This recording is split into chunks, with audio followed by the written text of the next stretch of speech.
Hello everyone, আজকে আমরা দেখব মাই অকওয়ার্ড সেনপাইয়ের 12 নম্বর পর্বের এক্সপ্লেনেশন। তো আর দেরি না করে চলো আজকের এপিসোডটা শুরু করা যাক। গল্পের শুরুতেই আমরা আবার সেই পার্টির দৃশ্যটা দেখতে পাই, যেখানে কামেগাওয়া অবশেষে সাহস জুগিয়ে কানাওয়ার সাথে কথা বলতে গিয়েছিল।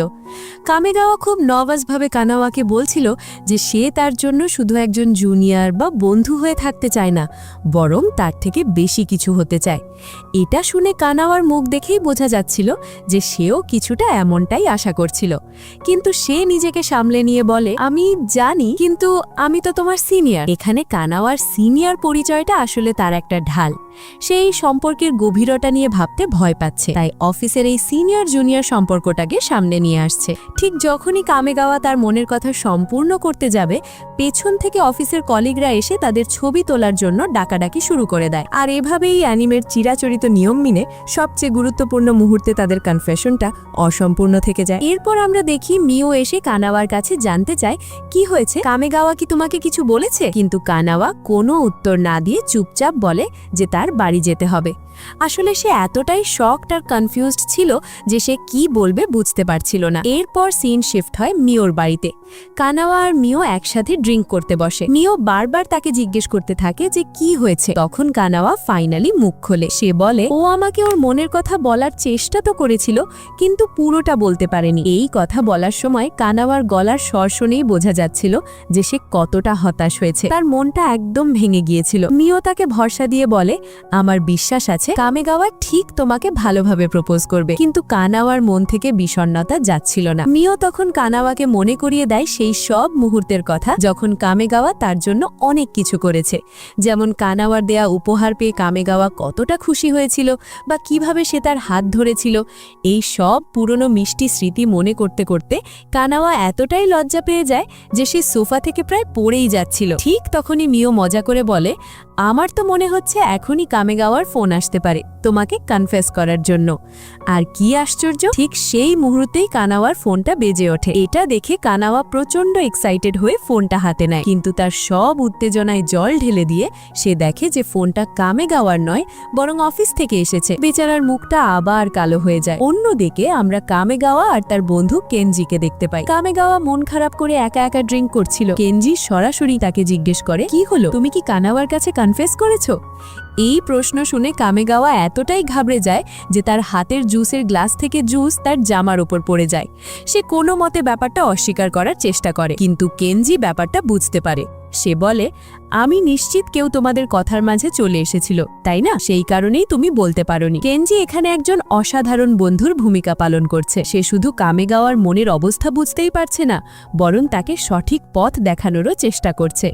কেনজি এরপর কামেগাওয়াকে একটা উদাহরণ দিয়ে বোঝাতে শুরু করে। সে বলে, ধরো তোমাকে একটা দেওয়ালে চড়তে হবে, কিন্তু তুমি দেওয়ালটা কতটা উঁচু তা জানো না। তাহলে তুমি কি করবে? তুমি আগে দেওয়ালটা সম্পর্কে তথ্য জোগাড় করবে, তারপর চড়ার পরিকল্পনা করবে। বাস্তব জীবনটাও ঠিক একই রকম। কোনো কিছুতে তাড়াহুড়ো করতে নেই, আগে ভালো করে পরিস্থিতিটা বুঝতে হয়, মানুষটাকে জানতে হয়। কেনজি আরও বলে যে কানাওয়া এখন আগের থেকে অনেক বদলে গেছে। সে এখন সবার সাথে খোলামেলাভাবে কথা বলে, হাসে, আর এই পরিবর্তনের কারণে অফিসের অনেকেই এখন কানাওয়ার ওপর একটু জেলাস ফিল করে, কারণ আগে সবাই তার সাথে কথা বলতেও ভয় পেত।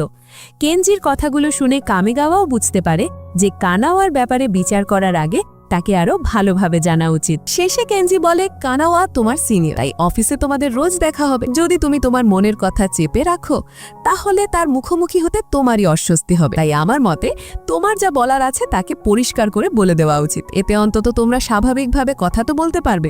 সিন আবার ফিরে আসে কানাওয়া আর মিওর কাছে। কানাওয়া তখনও ওই অর্ধেক কনফেশন নিয়ে দ্বিধায় ছিল। মিও তাকে বোঝানোর চেষ্টা করে যে ওটা একরকম কনফেশনই ছিল, কিন্তু কানাওয়া হয়তো অফিস রোম্যান্সের ভয় ব্যাপারটা মেনে নিতে পারছিল না। তখন মিও একটা মোক্ষম প্রশ্ন করে। সে বলে, আচ্ছা একটা কথা বলো তো, কামেগাওয়া যে কথাগুলো তোমাকে বলেছে সেগুলো যদি ও অন্য কোনো মেয়েকে বলতো তাহলে তোমার কেমন লাগতো? এই প্রশ্নটা শুনেই কানাওয়ার মুখটা গম্ভীর হয়ে যায়। সে সোজা সাপটা উত্তর দেয়, তাহলে আমি ওকে ঘৃণা করতে শুরু করতাম। এই উত্তর শুনে মিও হেসে ফেলে আর বলে, এতেই তো সব পরিষ্কার হয়ে গেল। এর মানে তুমি কামেগাওয়াকে অনেক বেশি পছন্দ করতে শুরু করেছো। এরপর মিও কানাবার জন্য একটা মিটিং অ্যারেঞ্জ করে, যার নাম দেয় রোম্যান্স স্ট্র্যাটেজি সেশন। মিও বলে, আমি জানি তুমি অফিসের কাজে খুবই ভালো, কিন্তু রোম্যান্সের ব্যাপারে তুমি একেবারে জিরো, তাই এখন আমি তোমাকে ট্রেনিং দেব। আর এরপর মিও সত্যি সত্যি কানাবার রিলেশনশিপ নিয়ে ক্লাস দিতে শুরু করে। ব্যাপারটা বেশ মজাদার ছিল, তাই না? যাই হোক, এরপর দুদিন পরের দৃশ্য দেখানো হয়। নিউ ইয়ারের ছুটি শেষ, অফিস আবার খুলে গেছে। কানাওয়া অফিসে যাওয়ার সময় ভাবছিল, কামেগাওয়া এই দুদিনে একবারও আমার সাথে যোগাযোগ করার চেষ্টা করলো না, তার মানে মিওর কথাগুলো হয়তো ভুল ছিল। এই ভাবতে ভাবতে সে মন খারাপ করে অফিসের গেটের দিকে এগিয়ে যায়, কিন্তু তার কার্ডটা কিছুতেই কাজ করছিল না। ঠিক তখনই পেছন থেকে কামেগাওয়া আসে এবং নিজের কার্ড ব্যবহার করে কানাওয়ার জন্য দরজাটা খুলে দেয়। কানাওয়া তাকে গুড মর্নিং বলার চেষ্টা করেও লজ্জায় বলতে পারে না, আর প্রায় দৌড়ে অফিসের ভেতরে চলে যায়। নিজের ডেস্কে বসেও সে কানাওয়ার দিকে আর চোখে তাকাচ্ছিল, আর কামেগাওয়াও বারবার তার দিকেই তাকিয়েছিল। দুজনের মধ্যেই একটা অদ্ভুত অস্বস্তি কাজ করছিল। এর মধ্যেই অফিসের বস কানাওয়ার নিজের কেবিনে ডেকে পাঠায়। অফিসের বাকি সবাই কানাওয়ার দিকে তাকিয়ে নিজেদের মধ্যে কথা বলতে শুরু করে। তারা বলছিল, কানাওয়া কিন্তু এখন অনেক বদলে গেছে। আবার কেউ কেউ বলছিল, শুধু কানাওয়া নয়, কামেগাওয়াও বদলে গেছে, ওকে আজকাল খুব উদাস দেখাচ্ছে। এর পরের সিনেই গল্পের সবচেয়ে বড় টুইস্টটা আসে। কামেগাওয়া সাহস করে কানাওয়ার কাছে যায় এবং বলে, সেনপাই, আপনি যদি পরশু রাতের ওই ব্যাপারটা নিয়ে ভাবেন, তাহলে আমার মনে হয় ওটা নিয়ে আর ভাবার দরকার নেই। ওটা খুব অদ্ভুত একটা পরিস্থিতি ছিল, প্লিজ আপনি ওটা ভুলে যান। এখানে কামেগাওয়া আসলে বোঝাতে চেয়েছিল যে ওই বিশ্রী পরিস্থিতিটার কথা ভুলে যেতে, যেখানে তাদের কনফেশনটা অসম্পূর্ণ থেকে গিয়েছিল। সে আসলে কানাওয়ার অস্বস্তি দূর করতে চেয়েছিল, কিন্তু তার কথাগুলো শোনার পর কানাওয়ার মনে হলো কামেগাওয়া বলছে যে তার বলা কথাগুলোই একটা ভুল ছিল এবং সে যেন ওই অনুভূতিগুলোকেই ভুলে যায়। এই কথা শুনে কানাওয়ার মাথায় আকাশ ভেঙে পড়ে। সে ভাবতে থাকে, তার মানে ও যা কিছু বলেছিল সবটাই মজা ছিল, ও আমাকে কনফেস করতে চায়নি। এই ভেবে তার প্রচন্ড রাগ হতে শুরু করে। সে সোজা বাথরুমে গিয়ে রাগের চিৎকার করতে থাকে আর নিজের চুল টানতে থাকে। তার অবস্থা দেখে বাইরের লোকেরাও অবাক হয়ে যায়।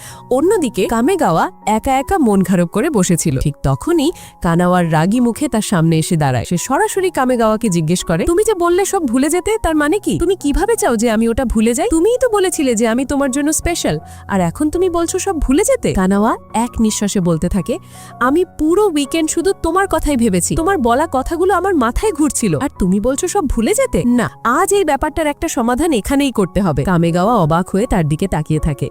এরপর কানাওয়া যা বলে তা শোনার জন্য কামেগাওয়া একদমই প্রস্তুত ছিল না। কানাওয়া বলে, কামেগাওয়া, আমি এই দুদিন একটুও ঘুমাতে পারিনি, আমার মাথায় শুধু তুমিই ঘুরছিলে, তাই আমি একটা সিদ্ধান্ত নিয়েছি। আমরা 3 মাসের জন্য একটা ট্রায়াল ডেটে যাব, মানে একটা এক্সপেরিমেন্টাল ডেটিং। যদি এই 3 মাসে সবকিছু ঠিকঠাক চলে, তাহলে আমরা এটাকে রেগুলার করব, আর যদি না চলে, তাহলে আমরা এখানেই থেমে যাব। এই কথা শুনে কামেগাওয়ার মুখটা প্রথমে অবাক, তারপর খুশিতে ভরে ওঠে। সে কিছু বলার আগেই কানাওয়া নিজের বলা কথাতেই লজ্জা পেয়ে দৌড়ে সেখান থেকে পালিয়ে যায়। কিন্তু মজার ব্যাপার হলো, অফিসের একটা কোনায় দাঁড়িয়ে মিও আর কেনজি সহ বাকি কলিগরা তাদের সব কথা শুনছিল।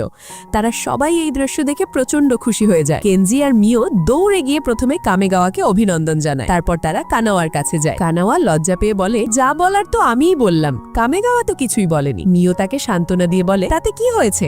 কামেগাওয়া অনেক খুশি হয়েছে। কেনজি তখন জিজ্ঞেস করে, তোমাকে এই 3 মাসের ট্রায়ালের আইডিয়াটা কি মিও দিয়েছে? কানাওয়া স্বীকার করে যে হ্যাঁ, এটা মিওরই প্ল্যান ছিল। এরপর আমরা কানাওয়ার বাড়ির দৃশ্য দেখি। সে ডেটে কি পরে যাবে তা নিয়ে কনফিউজড হয়ে পড়ে। অনেক ভেবেচিন্তে কানাওয়া একটা সুন্দর পোশাক পরে ডেটের জন্য বেরিয়ে পড়ে। মজার ব্যাপার হলো, সে ডেটের সময়ের 1 ঘন্টা আগে পৌঁছে যায়, কিন্তু সেখানে গিয়ে সে আরও অবাক হয়, কারণ কামেগাওয়াও 1 ঘন্টা আগে এসে তার জন্য অপেক্ষা করছিল।